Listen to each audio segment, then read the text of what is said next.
नमस्कार, मैं आज 24 लाख स्टूडेंट से बात करना चाहता हूं जिनको नीट पेपर लीक से नुकसान हुआ। सड़क से संसद तक हम आपके साथ खड़े हैं। 24 लाख स्टूडेंट से मैं कहना चाहता हूं, आप अकेले नहीं हो। पिछले 7 साल में 70 बार पेपर लीक हुआ है और 2 करोड़ युवाओं को पेपर लीक से नुकसान हुआ है।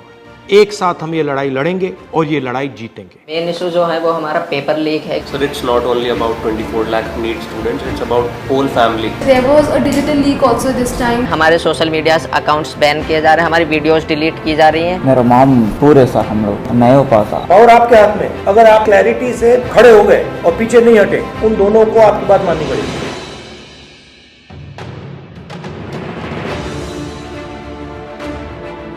So we all have come here to talk about NEET exam. We all gave NEET 2024 exam. And most of us are 620 plus above who are sitting in this room. Last year 610 was the cutoff. बाकी cutoff 657 पहुंच गई है। 630 जो benchmark होता है एक respectable score का, उसमें देखो कंपटीशन तो बढ़ता है। तो जो इन्फ्लेशन रेट है वो 40% से सीधा 400%। सर, सिर्फ ये बोलना कि कंपटीशन बढ़ गया और पॉपुलेशन बढ़ गई, I don't think this justifies the statement. तो जितने भी सो कॉल्ड टॉपर्स थे 720, 715 एंड 718, 709, उनके जो एक्चुअल मार्क्स थे probably they are below even 640। How does that happen? So maybe I feel that there are major 4 reasons. The first one is obviously paper leak. Second was that there was a digital leak also this time, like on Telegram channels, or majorly there were other platforms as well. Third reason was that there were scams going on which were saying that you just have to leave the blank OMR and the people of the NTA or maybe I don't know from which association, they will fill those OMR. That is cheating basically. Yes, It's cheating, and the grace mark is the 4th point, which is not going to impact that much. Sir, main issue जो है वो हमारा paper leak है, क्योंकि sir सबसे पहले अनुराग जो students था उसने ऑलरेडी स्टेटमेंट्स में कहा है कि एग्ज़ाम लीक हुआ है। सर, एग्ज़ाम लीक हुआ है, उसने ऑलरेडी प्रूवन किया हुआ है। और हम शिक्षा मंत्री श्री धर्मेंद्र प्रधान जी से मिले थे, उन्होंने स्टार्टिंग में कहा था कि एनटीए में कोई ऐसा कुछ गड़बड़ी नहीं हुई है, और जहां पर 2 सेंटर्स पर ये चीज़ देखी गई है उनको हम अभी वहां पर जांच की जाएगी। और हमने मांगे रखी थी कि रीनीट होना चाहिए और सीबीआई जांच होनी चाहिए, बट उन्होंने सीधा जो आंसर दिया था वो दिया था कि सब चीज़ हम सुप्रीम कोर्ट की मानेंगे, जो सुप्रीम कोर्ट फैसला करेगा वही माने। बट सर, सुप्रीम कोर्ट ने डायरेक्ट जितने भी केसेस हम PIL डाल रहे हैं लोग इस चीज़ के ऊपर, डायरेक्ट जितने भी फैसले हैं वो सारे 8 जुलाई को दिए जाएंगे।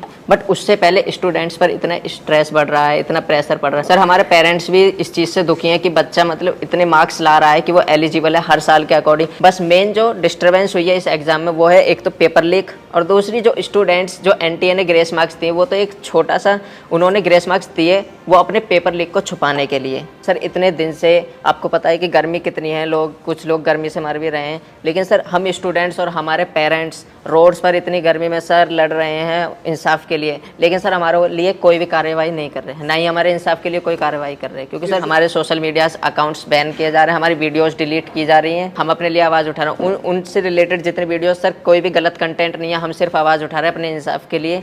उसमें सर हमारे जो सोशल मीडिया अकाउंट है या यूट्यूब अकाउंट है उनको डिलीट किया जा रहा है, बंद किया जा रहा है। 1 day of the whole year, तो वो हमारा दिन डिसाइड करेगा कि हम डॉक्टर बन रहे हैं कि नहीं। मेरा पापा नहीं है सर, डैड नहीं है, मर गया। तो मेरा मम्मी अकेली है सर। सर, मैं 2 साल ड्रॉप लिया सर।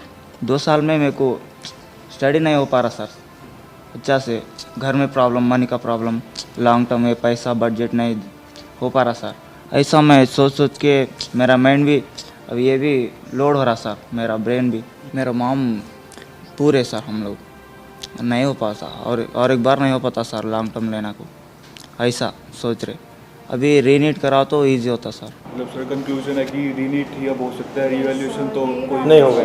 नहीं तो अगर हम आपके लिए 2-3 चीज़ें कर सकें, सरकार के पर प्रेशर डाल पाए, तो हमें किस चीज़ों पे बोलना चाहिए? सर, सबसे पहले तो रीनीट जैसा conclusion रीनीट। Yes sir. Okay. Sir, second NTA agency जो है वो एग्जाम्स ना ही कंडक्ट कराए, अगर वो नहीं करवा पा रहे हैं, एक्नॉलेज करें कि हम नहीं मैनेज कर पा रहे हैं। NTA as a concept is a failure. Yes sir, NTA पे हमारा किसी का ट्रस्ट नहीं है, NTA पे इस time. First point re-exam.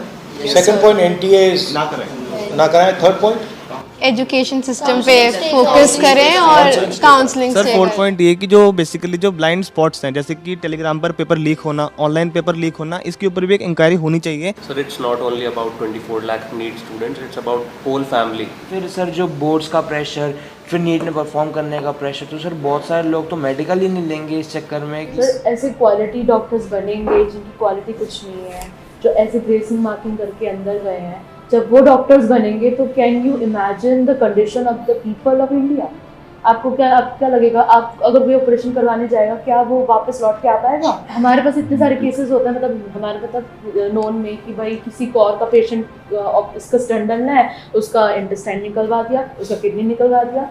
Sir ऐसे केसेस, ऐसी मिस हैपनिंग्स इतनी बढ़ जाएंगी, we can not imagine. Sir जो ये रीनीट का कॉन्सेप्ट है और जो ये रीनीट का कंक्लूजन है, ये बेसिकली दो ही बॉडीज हैं इंडिया में जो इसकी पावर रखती हैं। First of all supreme court, जिस पर हम अभी काफ़ी ज़्यादा डिपेंडेंसी शो कर रहे हैं, and second ministry of education. Ministry of education ने यूजीसी नेट का एग्ज़ाम भी कैंसिल किया और उसके अंदर लाइक 1 डे के अंदर उन्होंने एग्ज़ाम कैंसिल कर दिया। एक्चुअली ये दोनों ने इसलिए किया है क्योंकि पॉलिटिकल प्रेशर आया है, यस क्योंकि आप लोग मतलब चुप नहीं बैठे हो। यस सर, वो दोनों इंस्टीट्यूशंस निर्णय जब लेंगे जब आप प्रेशर डालो। यस सर, अगर आपने ठीक से प्रेशर डाला और आप पीछे नहीं हटिए और अगर आप काफ़ी स्टूडेंट्स आ जाएंगे तो वो दोनों इंस्टीट्यूशंस इसको कैंसिल कर दें। पावर ना कोर्ट के हाथ में है ना मिनिस्ट्री के हाथ में है, पावर आपके हाथ में है। अगर आपने क्लैरिटी से खड़े हो गए और पीछे नहीं हटे, उन दोनों को आपकी बात माननी पड़ेगी। ठीक है, थैंक यू। आपका जो एस्पिरेशन है, आपका जो विजन है, इसी से देश का विजन बनेगा, इसी से देश की प्रगति होगी। अगर सरकार आपकी रक्षा नहीं कर सकती है तो ऑपोजिशन आपकी रक्षा करेगी। ये जो आपका मुद्दा है, इसको मैं पर्सनली संसद में आपके लिए उठाऊंगा और पूरा का पूरा दबाव हम सरकार पे डालेंगे। धन्यवाद। हमसे जुड़े रहने के लिए हमारे YouTube चैनल को सब्सक्राइब करें और नई वीडियो की नोटिफिकेशन के लिए बेल आइकॉन को दबाएं।